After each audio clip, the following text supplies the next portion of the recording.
Hi, in this video, I'm going to simplify the SolidWorks CAM module, which comes included in your license. The basic module is in there. I'm not going to cover everything, but we're going to do one example. And after that, you know the interface, you know the concept and the logic. All right, let's go. So we are going to create this component out of this block. Very easy. Don't worry. This is the component that we want to machine. I have already prepared this. So if I simulate this, it will look like this. Okay. Something comes down and it changes tool and it cuts the rough material away, and then we switch tools and we fine tune it. So this is what we are going to do right now. In case you don't see the SolidWorks CAM tab up here, just right click on any tab, go to tabs and make sure SolidWorks CAM is checked. All right. If you expand your managers over here, you see 3 more managers here, the feature tree, the operation tree, and the tool tree. We want to work with these 2. Okay. So these 3 are new tree managers for SolidWorks CAM. We have the component. The CAD part is ready and we're doing some CAM part. Okay, easy. How do we do this? This is going to be machined 2.5 and up to 3 axis from a block.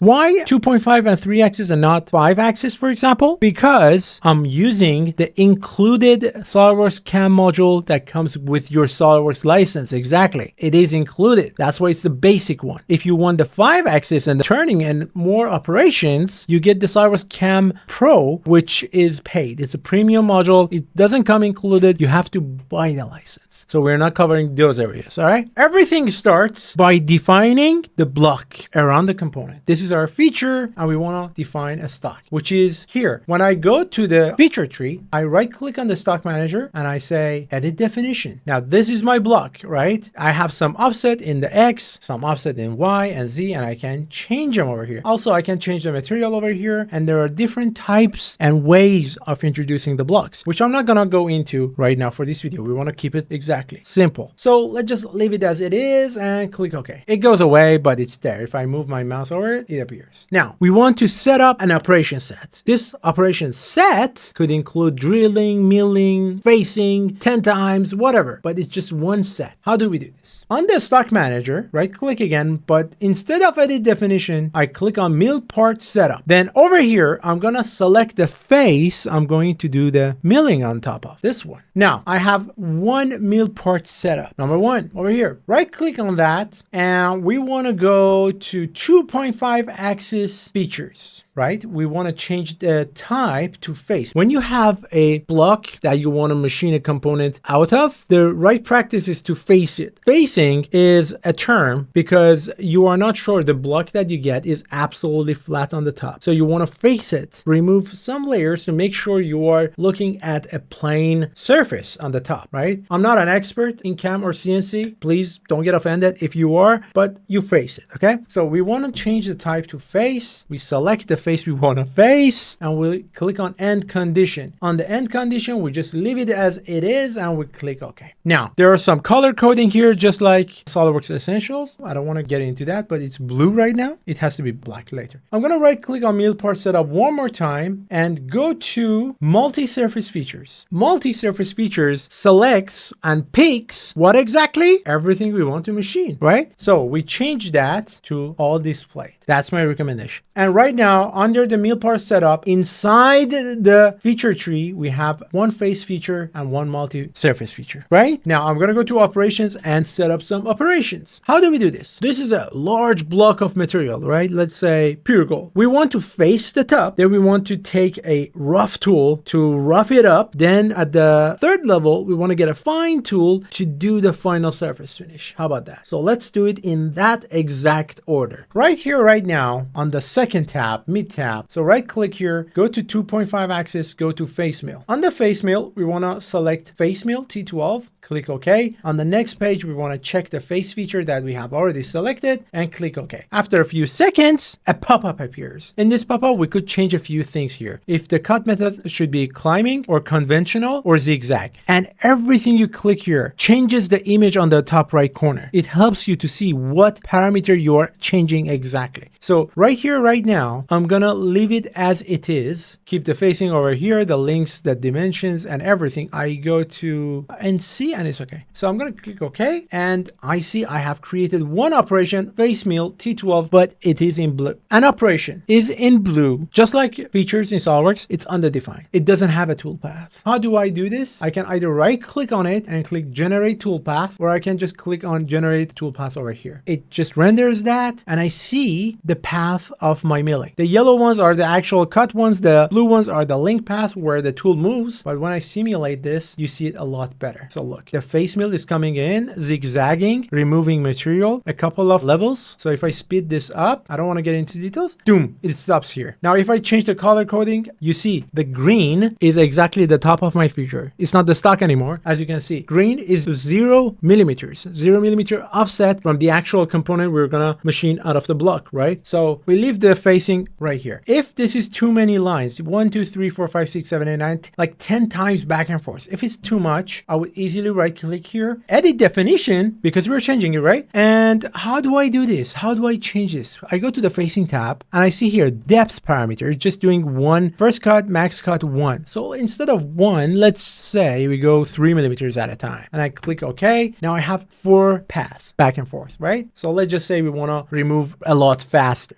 Next, I'm gonna remove some extra material using a rough tool. Next, I'm gonna do an area clearance. Right click here, 3-axis area clearance. The pop-up appears. Yes, flat end is fine. I'm gonna click OK. That's the tool. Select the multi-surface this time and click OK. Now the pop-up appears and I have more tabs over here. First thing first, I want to pocket it in. Why? Because I don't want the machine to push the tool inside my block and break my tool. I want to start from the outside, right? So that's one thing. Then I go to area clearance. I'm going to leave the surface finish tolerances as they are. And last cut would be, let's say 25 millimeter from the bottom of the stock. As you can see, I don't want it to go all the way down, because when we look at this component, we're going to have to machine it from 2 ends. One time from the top and one time from the bottom, every time to the half, because this curvature on the left cannot be machined at one go. So the top half and the bottom half. And from the stock, I'm gonna go up, like when the stock is here, 25 up, so it just probably ends somewhere around here. I'm gonna change that later if it doesn't. Anyways, that's one thing I'm changing in the area clearance. Now I'm gonna go to pattern. I already did that, and I'm gonna change the start. If I leave the first cut from to the top of stock, what happens? We have already faced the top of the stock away, so there is some gap between where the top of the stock used to be and where the stock actually is. And the next tool is going to start cutting in air, you know, like,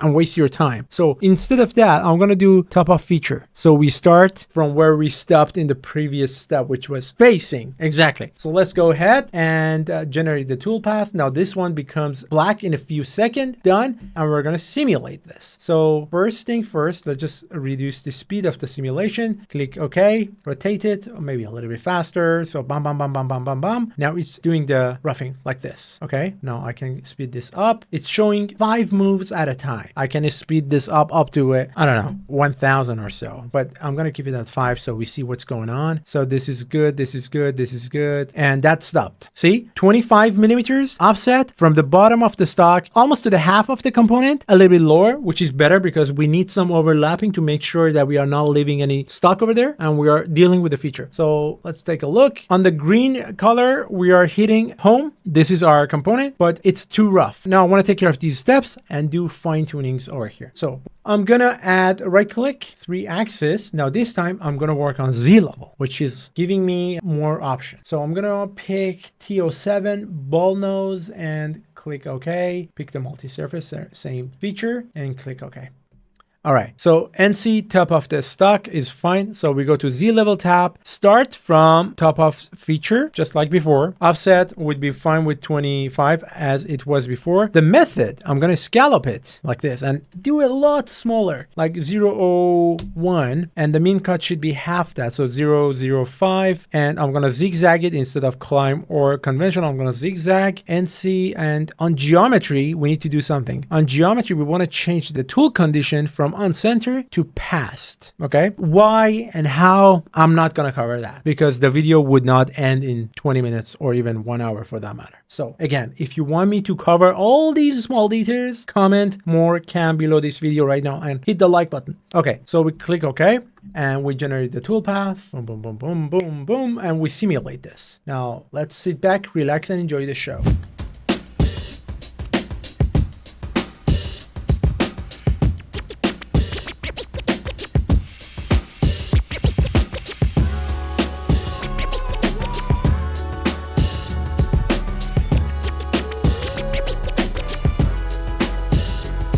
All right, done. So the first half is done. Now the second half will be a lot faster. The other half needs to be machined from this side. So we flip our component, right? Because this is a 3-axis, it's not a 5-axis. So we have to go back to the feature tree, and this is mill part setup 1. Right click and define a new setup on the back face. Click OK. So we do the previous steps. We repeat them really quickly. What do? We click on 2.5 axis face feature and we pick the surface. We go to end condition and we click OK. That's one. Again, right click, multi-surface feature, change it to all displayed, click OK, both done. But this time, instead of repeating the operation, all I do is to right click here and just click on generate operation plan. Now it jumps to the operation tree right here and it duplicates those 3 we just defined on the top, on the bottom too. So if I just click on generate toolpath, all I have to do is to sit down here, wait for SolidWorks to do the job. It did, and I can right click and simulate this. Now we have simulated the first half. I'm not going to click on simulate toolpath. I have 2. This is the first half and this is the second half. I'm going to right click here and simulate only the second half, which is this part. And I can maybe change the coloring of that.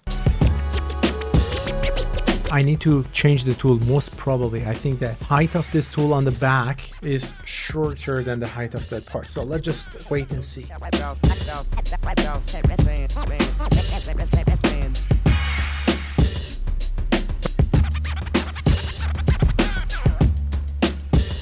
So this is the second half, looks really clean. And do you want me to simulate the whole thing in a speed up manner? Why not? And for that matter, I'm gonna change the coloring of the first half. So simulate color, let's change it to yellow so we can tell the difference. Now let's simulate this at 150 moves at a time, really quick.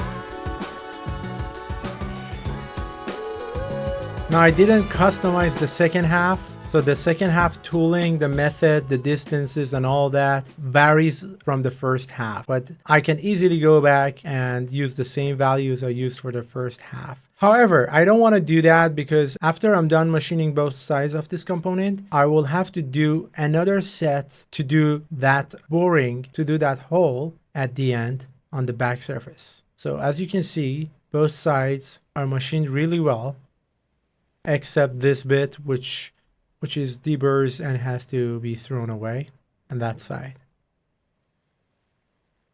All right, so color coding, boom, it's all green and good. Now, if you want to do the simulation in a realistic render, you can just do that here. Let's just say if we want to machine a block of gold because we are too rich, we could do that. Look, this is our block and we can just machine it and it looks more rendered. Okay, so that's one thing, but we're not done. We want to drill a hole over here. And the way I do that, I go back to the feature tree. We want to do a mill part setup. I'm doing it really fast because by this time, you should know the drill. Anyways, I'm going to right click here and say recognize features, and then boom, it does recognize a counterbore. If I go here, right click, recognize features, generate operation plan, then it just generates the operation plan, and I would generate the toolpath for that one, and it would just simulate this, the last bit. So let me just throw it down, look, and maybe not so realistic, so change that, advanced rendering off, yes, and look.